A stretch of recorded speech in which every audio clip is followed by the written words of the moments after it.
ভগৱান কৃষ্ণই কৈছিল যে কেতিয়াবা যদি সুবিধা পোৱা তেনেহ'লে কাৰোবাৰ সাৰথি হ'বলৈ প্ৰয়াস কৰা, স্বাৰ্থপৰ নহয়।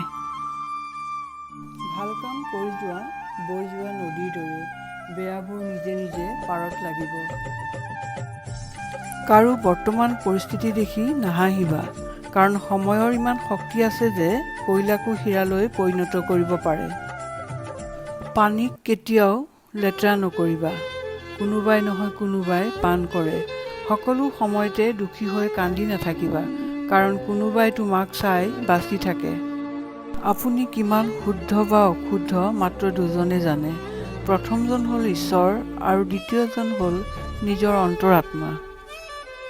বৰ আচৰিত কথা, শৰীৰৰ সুন্দৰতা চবেই দেখে, ঘৰৰ সুন্দৰতাও চবেই দেখে, কিন্তু কোনোবা দুখীয়াৰ মনৰ সুন্দৰতা কোনেও নেদেখে। শৰীৰ যিমানেই চলাফিৰা কৰিব সিমানেই সুস্থ হৈ থাকিব, মন যিমানেই স্থিৰ হৈ থাকিব সিমানেই সুস্থ হৈ থাকিব। জীৱনটো বৰ ধুনীয়া, উপভোগ কৰা। প্ৰতিটো নিশাৰ পিছত আহিব এটা সুন্দৰ দিন, অপেক্ষা কৰা। ভৰসাৰ ওপৰতে টিকিছে জীৱন, নহ'লেনো কোনে ক'ব আকৌ লগ পাম। যদি আপোনাৰ ঈশ্বৰৰ ওপৰত আস্থা আছে তেনেহ'লে বন্ধ দুৱাৰতো ৰাস্তা আছে।